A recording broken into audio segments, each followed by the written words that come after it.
Correcto, bueno, buenas noches. Perdón por la plática tan tarde, cuestiones de tiempo. Vamos a ver parte, y digo parte porque realmente es algo muy extenso, que definitivamente, al igual que la diabetes, es imposible verlo en una sola hora o menos. Entonces, vamos a ver los aspectos más importantes de lo que es homeostasis del calcio y del fosfato, que muchas veces es una materia que dejamos de lado, le restamos importancia en muchos casos. Sin embargo, es algo prácticamente del día a día y que debemos estar al pendiente para poder corregir algún trastorno en nuestros pacientes. Entonces, comenzando, déjenme minimizar esto.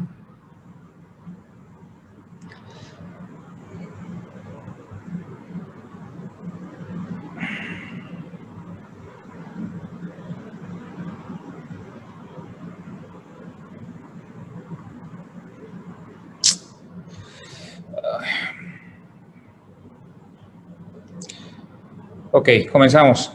Entonces va a haber algunas diapositivas que me voy saltando para ir haciendo esto un poquito más ágil.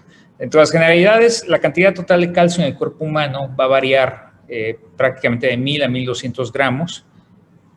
Algunos conceptos fundamentales es de que aproximadamente el 99% del calcio total reside en el esqueleto.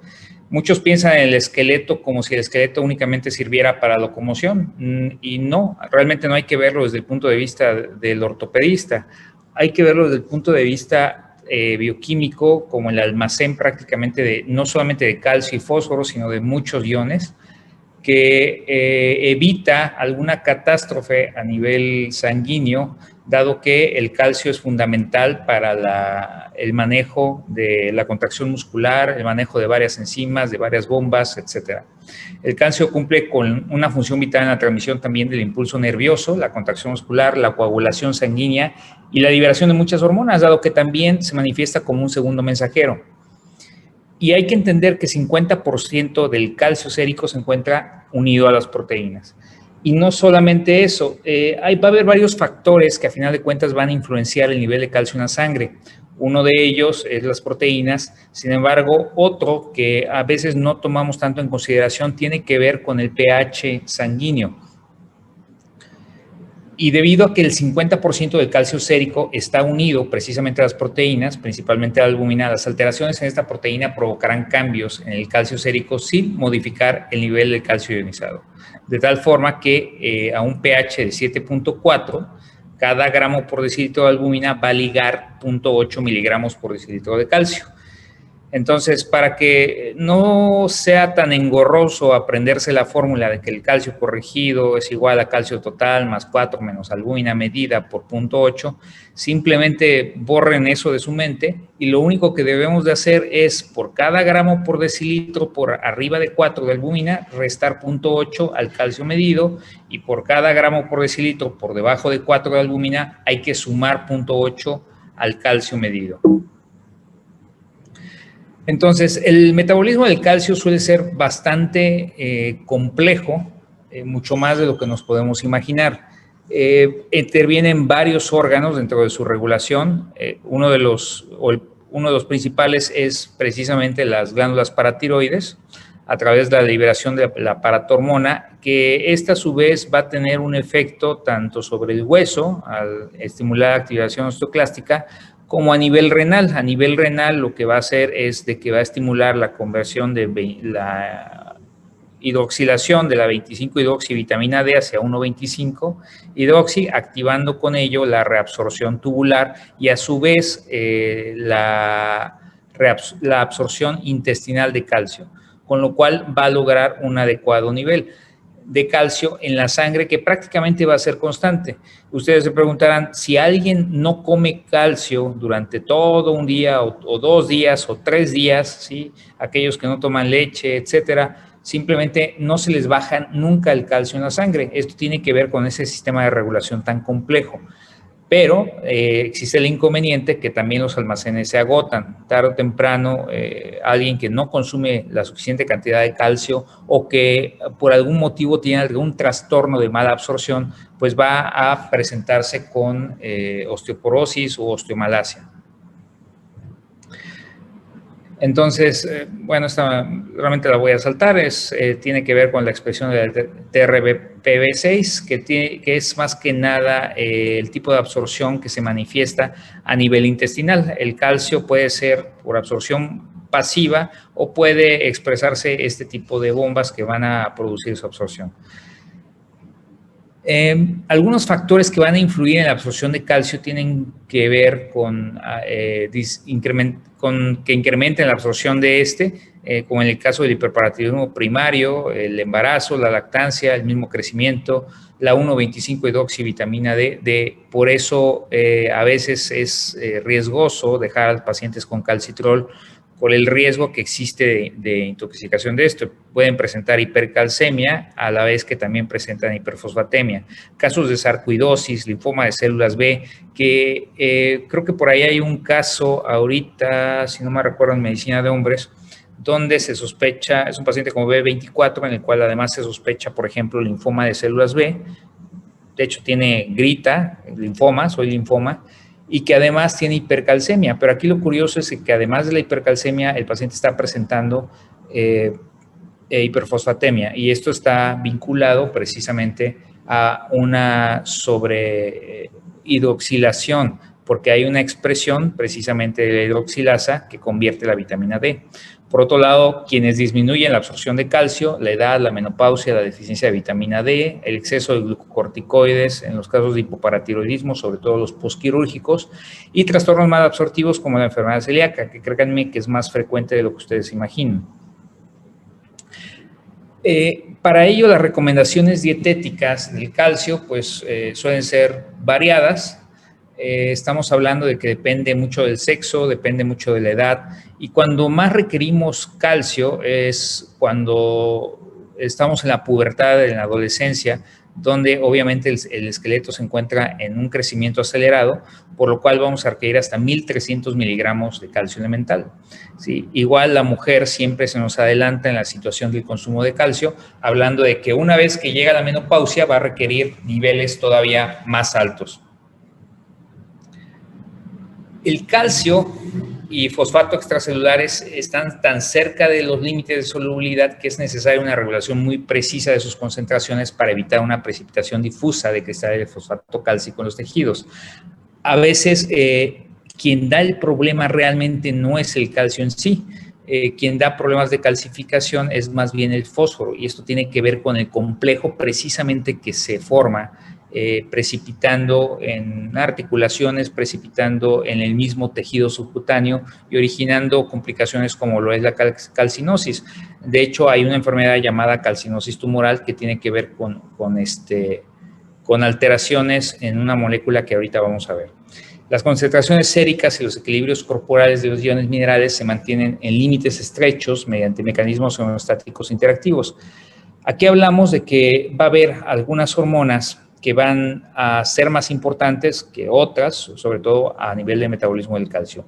La principal de ellas es la paratormona intacta, y le sigue la 1,25, que es la forma activa de la vitamina D, el FGF23, que es el factor de crecimiento fibroelástico número 23, que van a regular las concentraciones de calcio-fósforo, y la concentración de iones minerales regulan a su vez la secreción de la paratormona, la 1,25 y FGF23. Entonces, en este esquema es un poquito más complejo, como el que ya habíamos mencionado, y vemos cómo en algunas situaciones en las cuales llega a haber alguna deficiencia en algún punto, ya sea en la absorción o ya sea en la excreción, pues todo se reajusta. El sistema tiene que reajustarse de tal manera que el calcio se sigue manteniendo constante en la sangre a pesar de las deficiencias en la absorción que pueda haber. Pero importante nada más hacer ver que en muchas de las ocasiones quien va a pagar la factura de todas estas deficiencias o de todos estos excesos suele ser precisamente el hueso. Y vamos a hablar rápidamente de la paratormona. La paratormona es liberada por las glándulas paratiroides. Aquí son 4 glándulas paratiroides habitualmente, 2 superiores y 2 inferiores, que más que paratiroides se debería de llamar retrotiroides, dado que para está señalando que está a los lados de la tiroides, cuando sabemos que esto no es así y sin embargo está por detrás de la tiroides. Sus medidas son aproximadamente de 5 a 3 milímetros, son demasiado pequeñas y pesan 30 miligramos cada una. Y son las encargadas de producir la paratormona en respuesta a los niveles de calcio, vitamina D, fósforo y magnesio en la sangre. Doctor, disculpe que lo interrumpa. Si Sí. puede aceptar al doctor Avendaño. Voy. Ahora yo acepto a todos. Sí, doc. Tiene el poder, doctor. Okay. Y los puedo sacar también.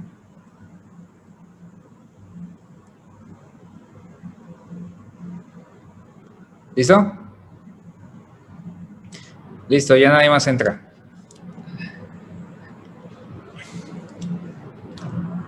A ver, ¿dónde me quedé?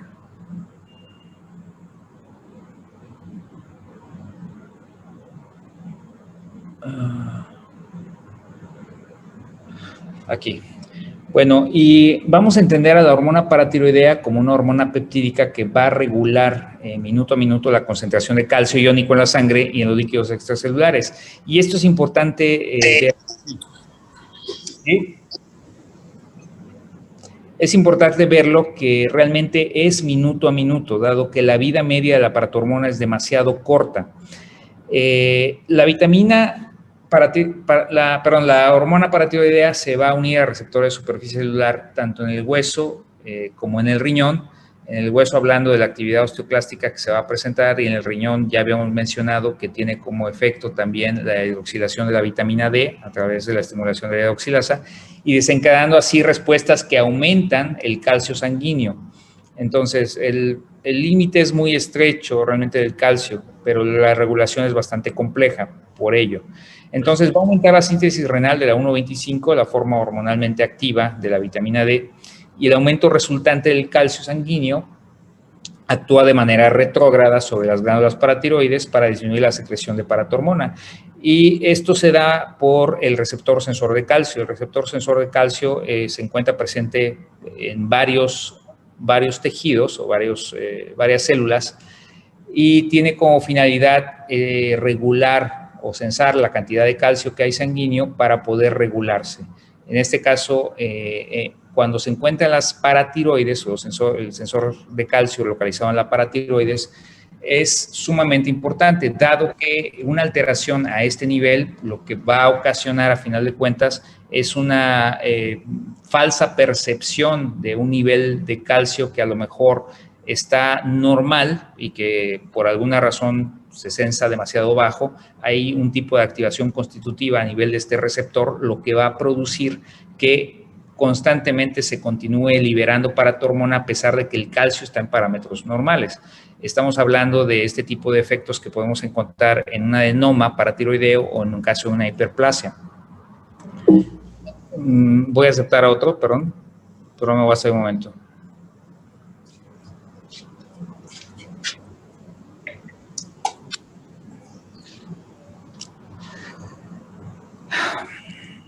Continuamos. Entonces, aunque las catecolaminas, el magnesio y otros estímulos pueden influir en la secreción de la paratormona, el regulador principal de la secreción de la paratormona siempre va a ser la concentración de calcio iónico.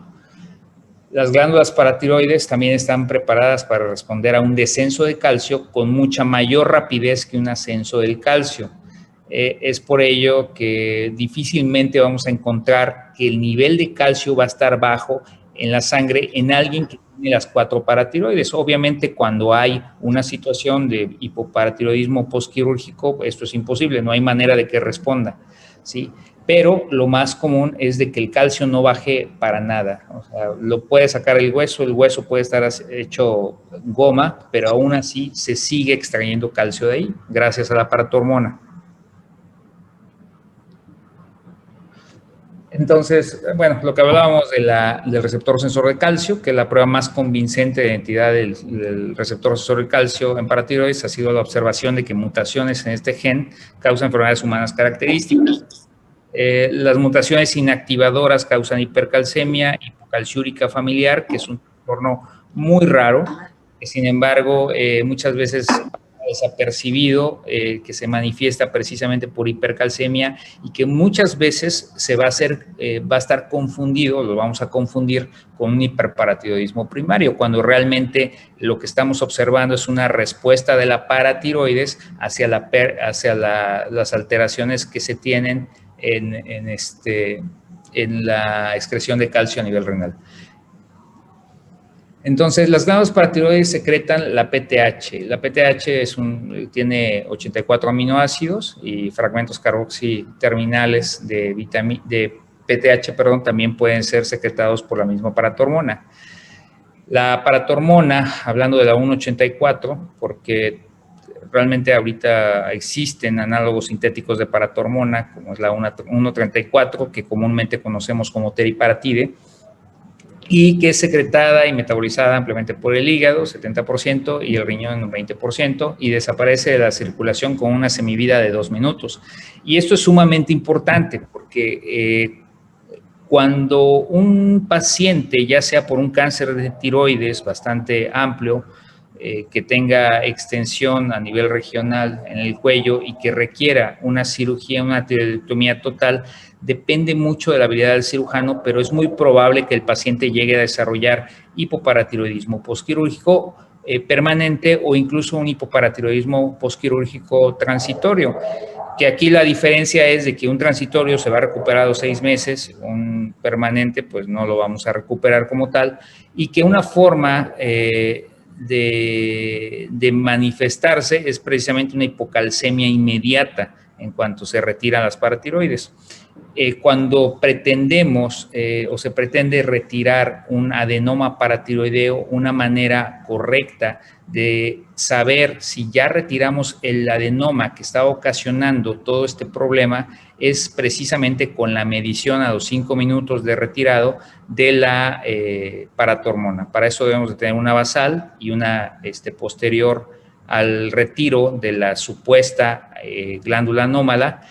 Y realmente aquí la forma más confiable es esperar a 10 minutos después del retiro y medirlo. Y en este caso tiene que disminuir el 50% de la medición inicial basal, o sea, cuando estaba con hiperparatiroidismo, pero ese 50% o ese valor postquirúrgico debe encontrarse dentro de los límites normales para el ensayo con el que estamos midiendo la paratormona. No sé si me expliqué.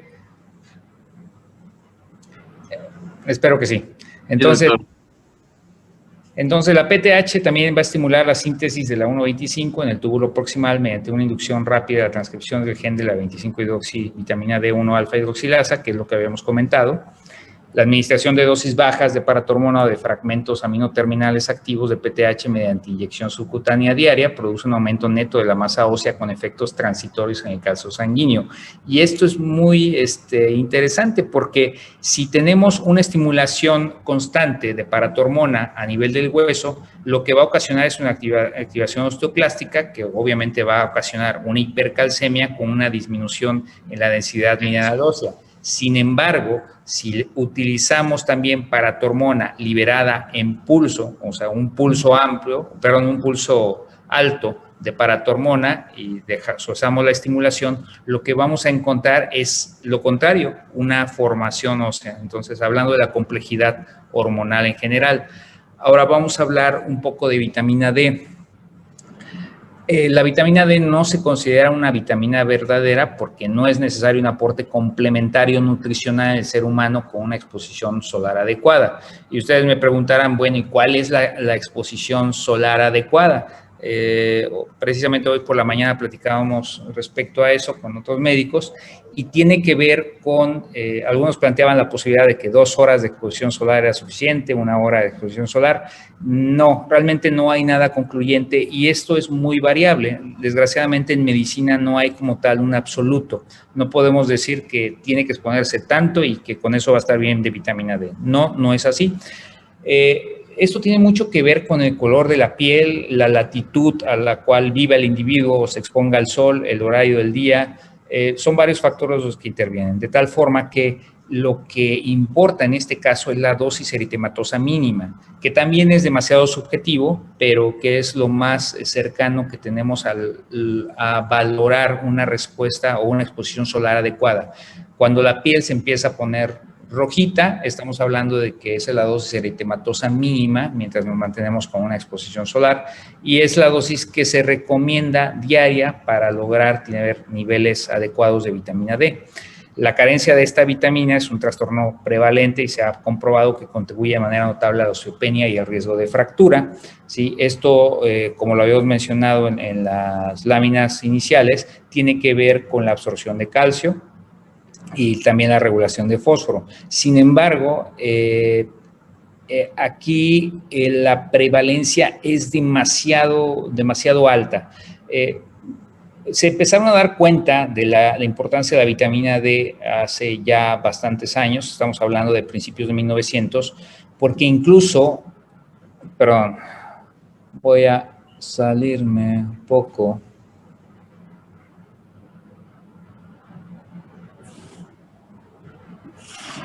Incluso a esta enfermedad se le denominaba la enfermedad del londinense. Se le denominaba de esa manera porque todos sabemos que prácticamente en la ciudad de Londres, la mayor parte del tiempo no hay una exposición solar adecuada o no hay. Tomando clase. Apaguen sus micrófonos. ¿Podemos apagar los micrófonos, por favor? Apaguen sus micrófonos.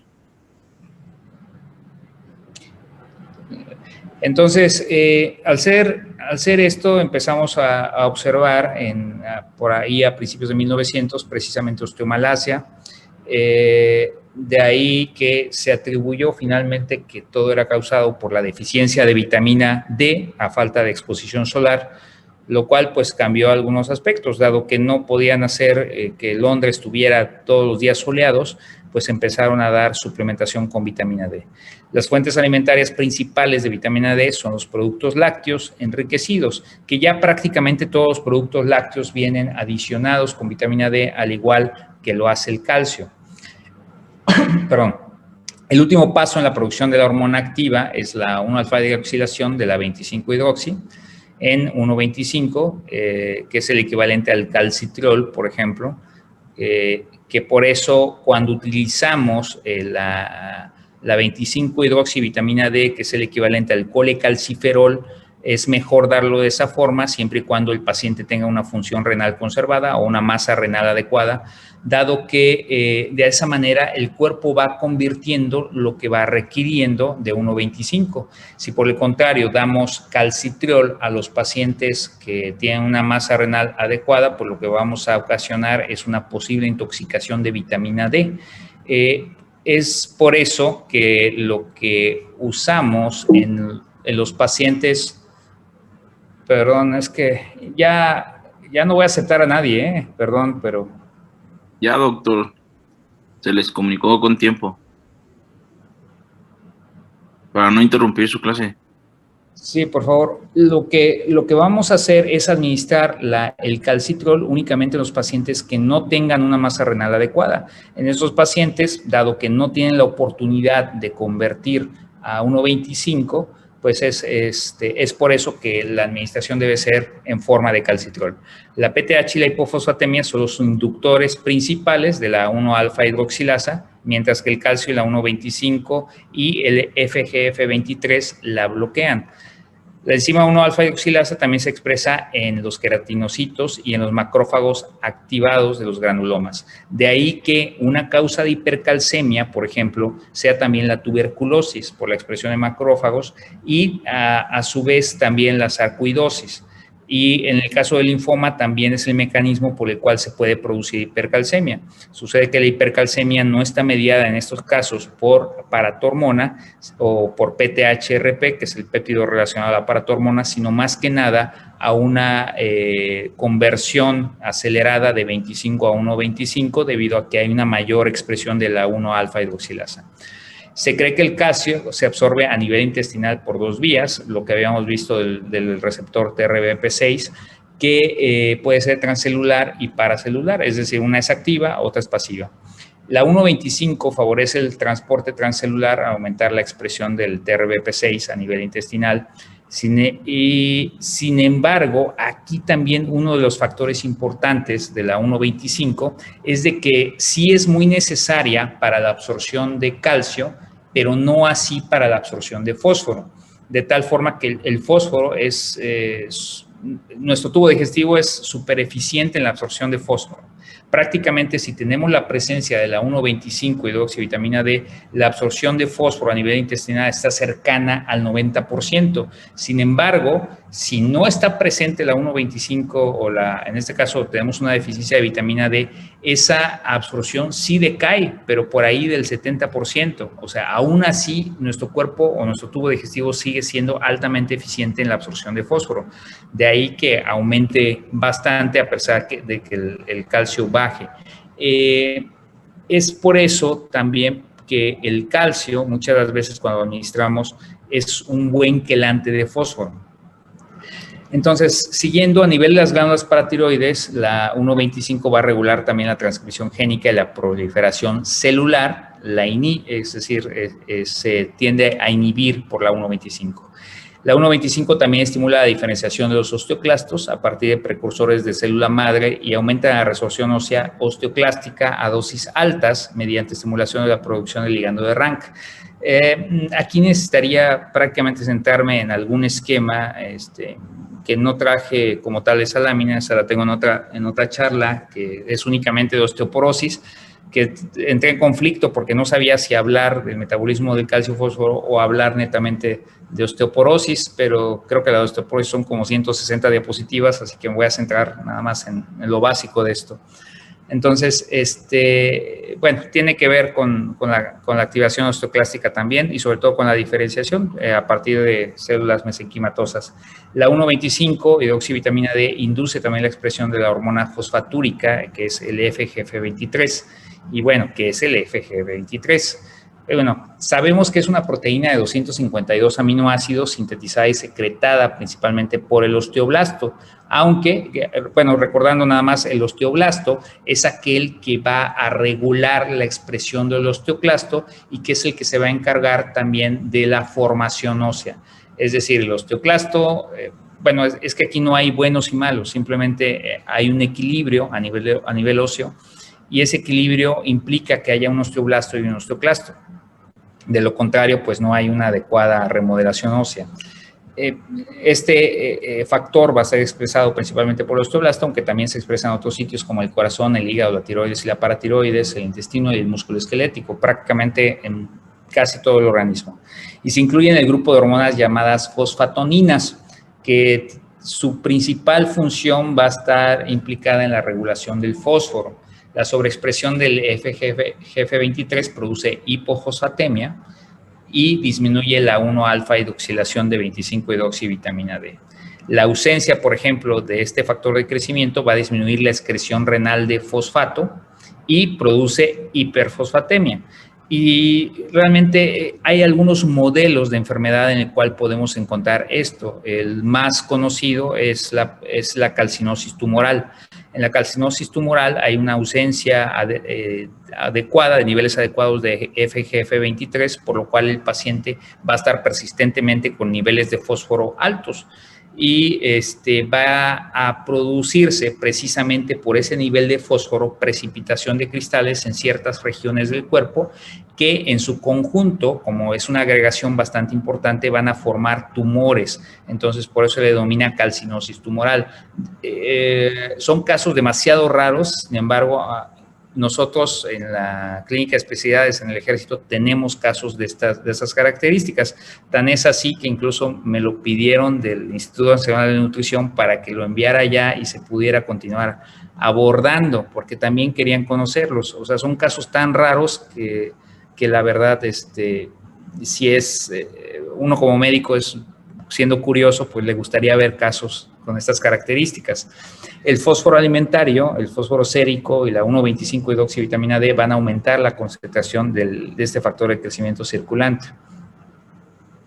Ahora, hay varios trastornos mediados por esto. Está desde el raquitismo fosfatémico, que tiene que ver precisamente con la expresión del FGF23, pero no es el único. Hablamos de que hay un exceso de expresión por una cuestión de formación o de liberación de este factor. Sin embargo, uno que es poco conocido y que a lo mejor no tenemos mucha experiencia en eso, y que al menos en el ejército ahí sí no tenemos ningún caso hasta ahora diagnosticado, es la osteomalacia inducida por tumor. En la osteomalacia inducida por tumor, ahorita vamos a ver unas diapositivas interesantes a ese respecto, pero es un síndrome paraneoplásico poco frecuente, el cual es resultado de un metabolismo anormal del fosfato y la vitamina D causado por un tumor mesenquimatoso productor de FGF23. Entonces, el FGF23, cuando está elevado, lo que va a ocasionar es un aumento en la excreción renal de fosfato, por lo cual va a haber una pérdida bastante impresionante de fósforo a través de la orina, lo cual va a depletar. Y recordemos que al principio se mencionó que el esqueleto no solamente era el almacén del calcio, aunque lo veamos de esa manera en la mayoría de las veces, sino también el fósforo. Entonces, una ausencia de fósforo pues va a generar una especie de raquitismo, que estamos hablando de que en el adulto se va a denominar osteomalacia, ¿sí? Y los niveles de fosfato en la sangre van a estar demasiado depletados. Asimismo, va a haber una deficiencia de 1,25, dado que se va a inhibir la hidroxilación. O sea, el aumento de este factor lo que va a ocasionar es de que no se active la vitamina D. Entonces, y esto es interesantísimo porque hay pacientes, aquí son tumores. El tumor, para empezar, puede encontrarse localizado en cualquier parte del cuerpo,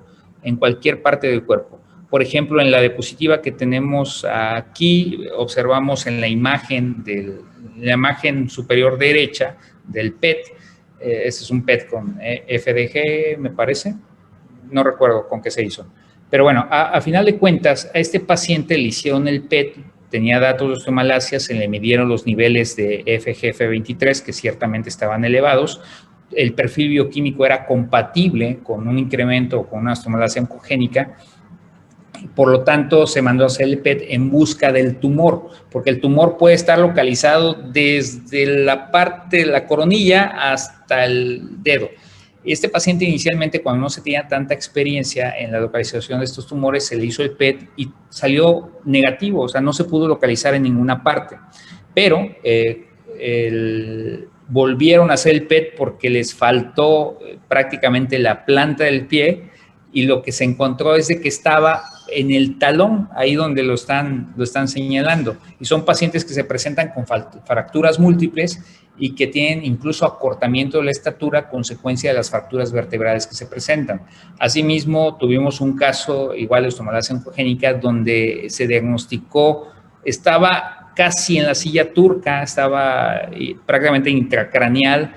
Tenemos casos en los cuales se encontró en la meseta tibial, que ese fue uno de los más complicados porque al ser una articulación es difícil lograr una resección adecuada. Entonces, puede estar en cualquier parte, desde tejido óseo, tejido blando, en la misma piel, a nivel muscular, etcétera. La verdad es que es apasionante esta parte. Aquí tenemos el caso, este paciente tuve el gusto de conocerlo hace ya varios años, en el cual, esto cuando se diagnosticó, en la imagen donde está con toda su familia, la superior, que está adyacente a donde se menciona la presentación clínica, encontramos al paciente años antes, o sea, 10 años antes de que presentara la enfermedad.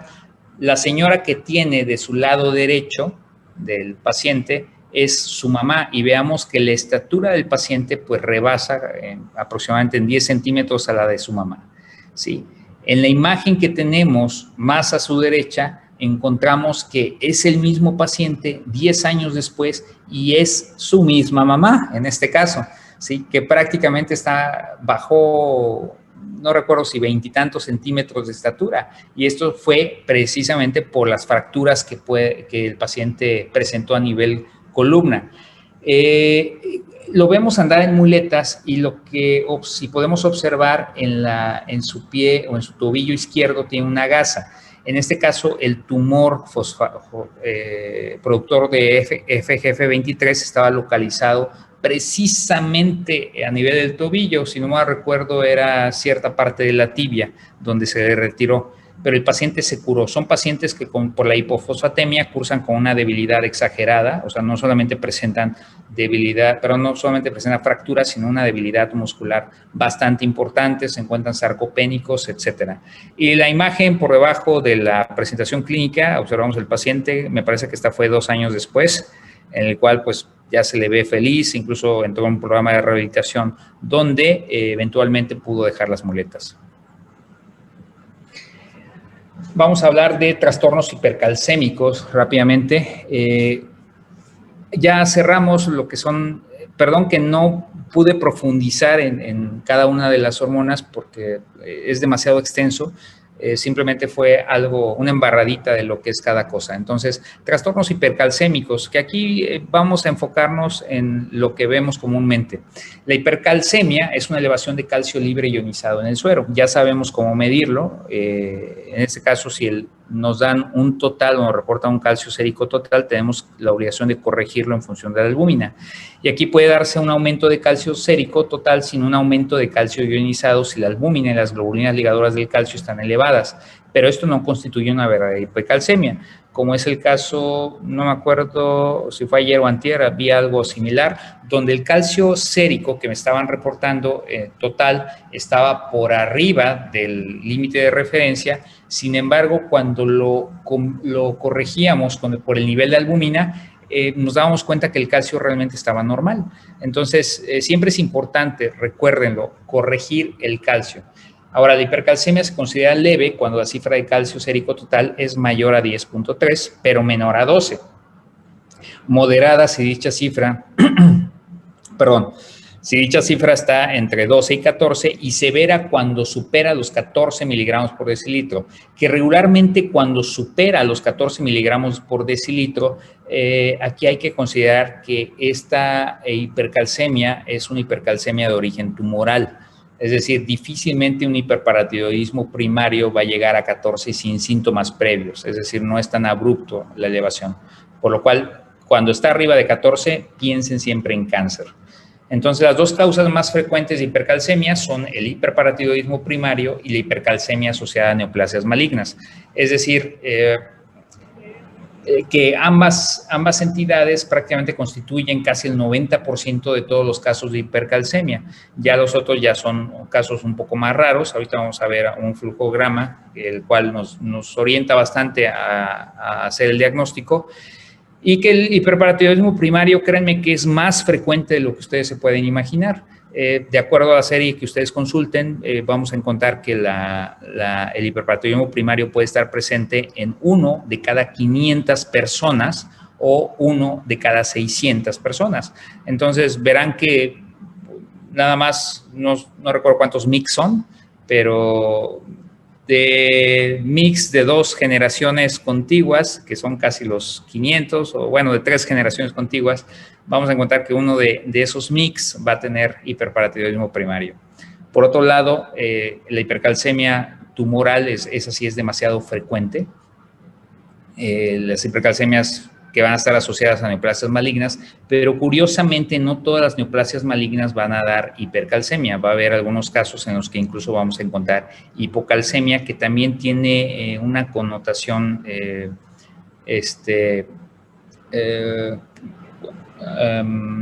paraneoplásica, llamémoslo así, como es el caso del cáncer de próstata. Entonces, la hipercalcemia afecta a múltiples sistemas orgánicos. Entre sus manifestaciones están la lesión renal aguda, la somnolencia, la enfermedad ulcerosa, la pancreatitis, la nefrocalcinosis y el coma. Que la nefrocalcinosis también la vamos a encontrar en casos de hiperfosfatemia. Normalmente el coma es muy... o se observa cuando la hipercalcemia ya es muy severa, cuando estamos arriba de 14, que recientemente tuvimos por ahí un paciente que se encontraba entre los 17 y 18 de calcio. y que este cuadro es muy característico porque son pacientes que llegan con lesión renal aguda. Si no llega con coma, al menos sí llega bastante somnoliento. La enfermedad ulcerosa tiene que ver también con una mayor actividad de las glándulas oxínticas a nivel gástrico y el riesgo de pancreatitis. Las manifestaciones esqueléticas de la hipercalcemia van a depender de la causa subyacente. De tal forma que en el caso del hiperparatiroidismo ciertamente podemos encontrar algunos datos de lesiones osteolíticas. Sin embargo, un hallazgo muy característico es la osteoiditis fibrosa quística, que lo vamos a encontrar lesiones, pero más bien a nivel acral. Por otro lado, la osteoporosis, que es algo prevalente en el caso del hiperparatiroidismo primario, y que algo que lo va a caracterizar realmente, y esto que les quede grabado, cuando ustedes hacen una densitometría ósea a un paciente y resulta ser que tiene más deterioro a nivel de la cadera, que pretendemos evaluar, en este caso, el hueso cortical sobre el trabecular que se presenta en la columna, es decir, si está más amolado de la cadera que de la columna, hay que pensar que tiene un trastorno más subyacente, que bien podría ser o podría corresponder a hiperparatiroidismo primario, tomando en cuenta que lo que es fisiológicamente normal y que se debe de presentar en esa secuencia al haber una falta de la protección estrogénica es un deterioro primeramente del hueso trabecular, es decir, a nivel de la columna. Si esta relación se invierte, hay que buscarle causa. Entonces, los pacientes con hipercalcemia asociada a malignidad pueden presentarse con el dolor óseo debido a metástasis o fracturas patológicas. Si nos llega un paciente con fracturas patológicas, que aquí por definición son fracturas de bajo impacto, como es una caída de la propia base de sustentación, ¿sí? Y sin un trauma que realmente lo justifique, pues hay que pensar en cáncer. Y el dolor óseo es muy característico, también lo podemos encontrar en pacientes, por ejemplo, con mieloma. El algoritmo diagnóstico de hipercalcemia, bueno, repasando lo que habíamos dicho, la hipercalcemia se define como un calcio sérico mayor a 2 desviaciones estándar por encima de la media normal en un laboratorio dado, generalmente de 10.3 para el calcio sérico total y 1.25 milimoles litro para el calcio sérico ionizado. Debido a que alrededor del 50% del calcio sérico está unido a proteínas, y esto es a un pH de 7.4, ya les había yo mencionado la fórmula, no se la aprendan, simplemente si el calcio está 1 gramo por arriba de 4, deben de restarle 0.8 al calcio medido, y si el calcio está por debajo, 1 gramo por debajo de 4 de albúmina, deben de sumarle 0.8 al calcio medido, y de esa manera se evitan complicaciones y se puede hacer mentalmente. Entonces, también el pH, como les había dicho, puede estar asociado a alteraciones en el calcio. Y esto es muy característico en los pacientes conversivos. Cuando llega el paciente conversivo a urgencias, que llega hiperventilando y que llega con una alcalosis respiratoria, vamos a observar que tiene tetania. Y esa tetania tiene que ver con la redistribución que se da de calcio ionizado, precisamente. Entonces, si encontramos un calcio sérico elevado, hay que repetir primeramente la medición y corregirlo con albúmina. Si tenemos la oportunidad, podemos utilizar también la medición de calcio ionizado. Si el calcio corregido con albúmina y calcio ionizado se encuentra normal, pues eso se puede deber a una albúmina sérica elevada. Si por el contrario confirmamos la hipercalcemia después de realizar la segunda medición y ya habiendo corregido el calcio, lo que sigue es medir la paratormona intacta. ¿Por qué? Porque ya hablamos de que la principal causa pues, es la hipercalcemia tumoral y el hiperparatiroidismo primario. Si la paratormona intacta se encuentra elevada, pues esto confirma el hiperparatiroidismo primario. Si esta está inapropiadamente normal o mínimamente elevada, ¿y a qué llamo yo mínimamente elevada? Normalmente es cuando está por arriba de 20 nanogramos, es un probable hiperparatiroidismo primario y se debe de considerar una hipercalceria hipocalciúrica familiar. En este caso se debe medir la calciuria y se debe sacar hay una fórmula que prácticamente nos ayuda a excluir, es una relación de calcio sérico, calcio urinario, donde nos ayuda a excluir la posibilidad de un hiperparatiroidismo primario.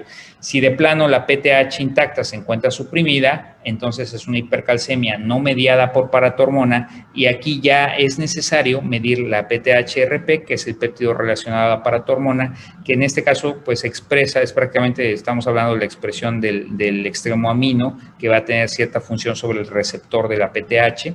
Hay que medir también la 1,25-hidroxivitamina D y la 25-hidroxivitamina D. Esto es porque ya vimos que no es mediada por la paratormona intacta, por lo cual entran en juego las otras hormonas que se relacionan. Entonces, si la PTH-RP está elevada, entonces muy probablemente se trata de una hipercalcemia humoral asociada a malignidad. Si no está elevada, seguimos con la 1,25. Si la 1,25 está elevada, entonces hay que buscar una enfermedad granulomatosa como la tuberculosis o la sarcoidosis, y también considerar el linfoma. Por otro lado, si esta está normal, entonces la 25-hidroxivitamina D elevada con 1,25-hidroxivitamina D normal puede significar una probable intoxicación por la ingesta de vitamina D, que también se da. Y más en esta época de pandemia. De hecho, nuevamente en la mañana estábamos discutiendo esto con algunos doctores que tienen un proyecto de investigación relacionado y que encontraban o querían dar unidades, hasta 200,000 unidades inclusive en una sola toma. Ahí ya hablamos de ciertos riesgos, entonces hay que tener cuidado al momento de prescribir vitamina D en niveles muy altos. Una dosis segura a lo mejor sería no rebasar las 5,000 unidades al día, que realmente no son necesarias, ¿no? Entonces, si no tiene alteraciones ni en la 25 ni en la 1,25, entonces hay que revisar electroforesis de proteínas en suero, electroforesis de proteínas en orina, medición de cadenas ligeras, o incluso inmunofijación en suero, porque ante la sospecha o la alta sospecha del mieloma múltiple, que si bien esto es un algoritmo, nos podemos saltar varios pasos, dado que la clínica nos puede orientar bastante desde el principio a un mieloma. Entonces, si el resultado de todo esto es normal, evaluar otros posibles diagnósticos y causas raras de hipercalcemia, como es el hipertiroidismo, que yo no lo consideraría tan raro. De hecho, es muy frecuente que pacientes que llegan con un estado de tirotoxicosis bastante evidente y crónico van a presentar hipercalcemia. Y por otro lado, el síndrome de Munchausen.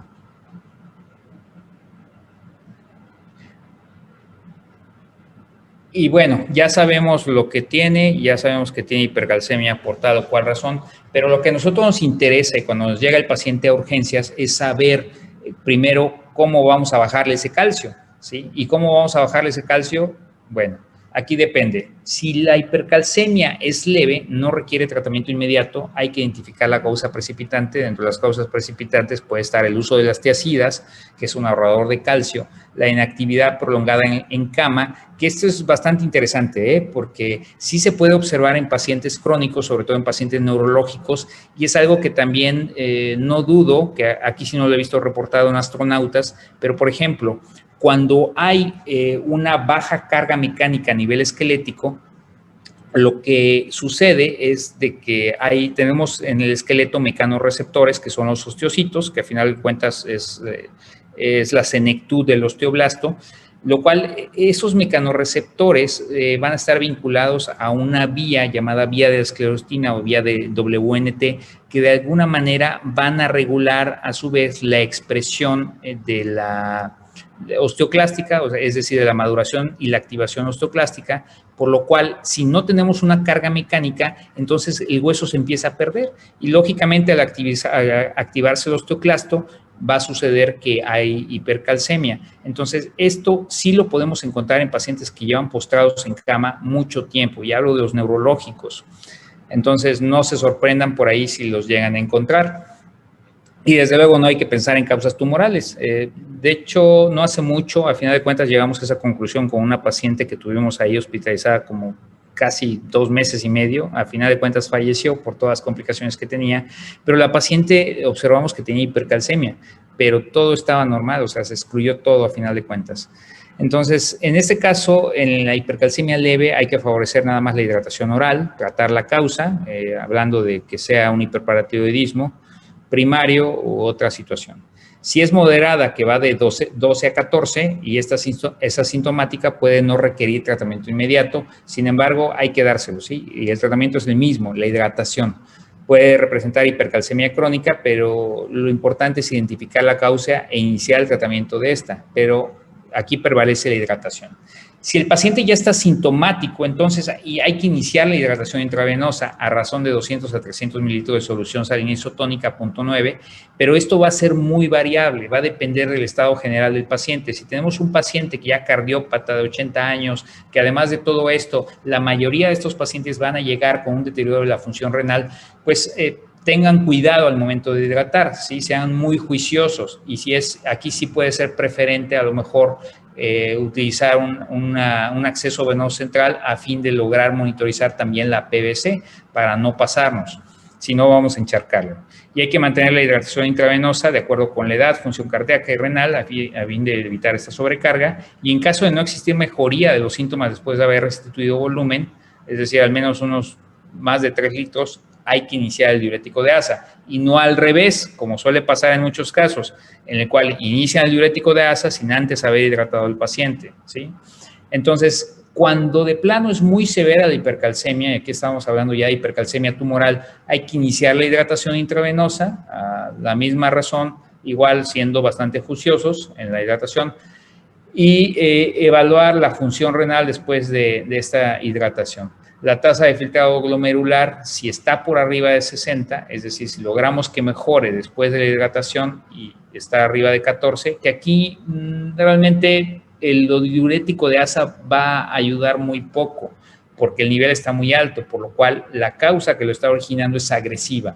Entonces, en estos casos, si la tasa de filtrado glomerular ya está afectada, podemos utilizar denosumab. El denosumab no impacta a nivel renal, por lo cual lo podemos utilizar con seguridad. Si por el contrario el paciente tiene una tasa de filtrado glomerular ya bastante disminuida, podemos, perdón, si está disminuida vamos a utilizar denosumab. Si está conservada, podemos administrar el bifosfonato, que en este caso nos referimos a ácido zoledrónico porque es el que tenemos más a la mano y disponemos de los bifosfonatos sin ajuste. Sin embargo, si hay un deterioro de la función renal, aquí lo debemos ajustar hasta un 50% o de plano no usarlo, ¿sí? Entonces, son causas, son medidas de las que disponemos y la verdad tienen una actuación muy buena en el control de la hipercalcemia. Si aún a pesar de ello persiste la hipercalcemia, ya puede estar indicada la diálisis, la hemodiálisis en este caso, y hay que continuar siempre la hidratación y desde luego tratar la causa de fondo. Ok, y bueno, en esta diapo le pongo los diversos mecanismos de acción de cada uno de los fármacos que podemos utilizar para el tratamiento de la hipercalcemia, recordando que la hipercalcemia siempre tiene un origen y desde luego que la resolución total se va a dar con la resolución de ese origen. Ok. Bueno, yo creo que hasta acá la dejamos, si no nos vamos a extender mucho. No sé si existe alguna pregunta. ¿Alguien tiene alguna duda?